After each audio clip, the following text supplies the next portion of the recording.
பெரம்பூர் ரயில் நிலையத்தில் சூட்கேஸில் ஆண் சடலம் மீட்கப்பட்ட சம்பவத்தில் 2 கைது செய்யப்பட்டிருந்த நிலையில் இந்த சம்பவம் தொடர்பான வாக்குமூலம் அடுத்தடுத்து வெளியாகி அதிர வைத்து கொண்டிருக்கிறது. இதில் பாலில் மயக்க மருந்து கலந்து கொடுத்து கொலை செய்ததா கைதான ரஹிமா பகீர் வாக்குமூலம் கொடுத்திருக்கிறாங்க.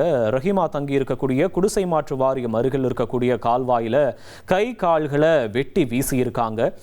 தலையில் வாசனை திரவியம் தடவி ரயிலை எடுத்து சென்று செங்கல்பட்டு பக்கத்தில் இருக்க ஏரியில வீசியிருக்காங்க.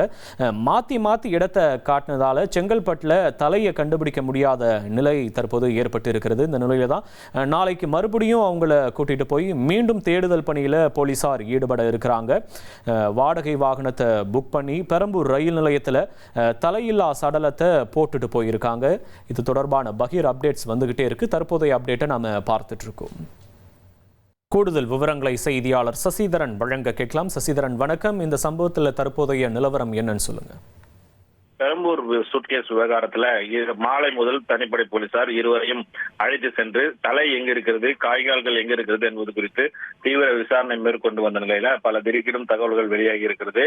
பாலில் மயக்கம் மருந்து கலந்து கொடுத்து கொலை செய்துள்ளதாக ரஹிமா பகீர் வாக்குமூலம் அளித்திருக்கிறார். ரஹிமா தங்கியிருக்கும் குடிசை மாற்று வாரியம் அருகில் இருக்கும் கால்வாயில் கை கால்களை வெட்டி வீசியிருப்பதாகவும் தலையை செங்கல்பட்டு தாண்டி ஒரு பாலத்தின் கீழே மண்ணில் புதைத்து வைத்ததாக கூறியிருக்கிறார்கள். உடனடியாக அவர்கள் போலீஸ் வாகனம் மூலம் செங்கல்பட்டு அழைத்து செல்லப்பட்ட நிலையில் அங்கு இடத்தை மாற்றி காண்பித்ததால் இரவு நேரம் ஆகிவிட்டது. இன்று கண்டுபிடிக்க முடியவில்லை. நாளை அழைத்து சென்று மீண்டும் தேடுதல் பணியில் ஈடுபட இருப்பதாக போலீசார் தரப்பில் தெரிவிக்கப்பட்டிருக்கிறது. தலையில் வாசனை திரவியம் தடவி ரயிலில் எடுத்து சென்று செங்கல்பட்டு அருகே உள்ள ஏரியில் தூக்கி வீசியதாகவும் கூறப்படுகிறது.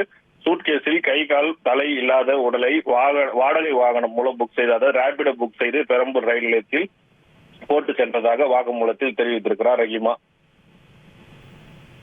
உங்களுடைய விவரங்களுக்கு நன்றி சசிதரன்.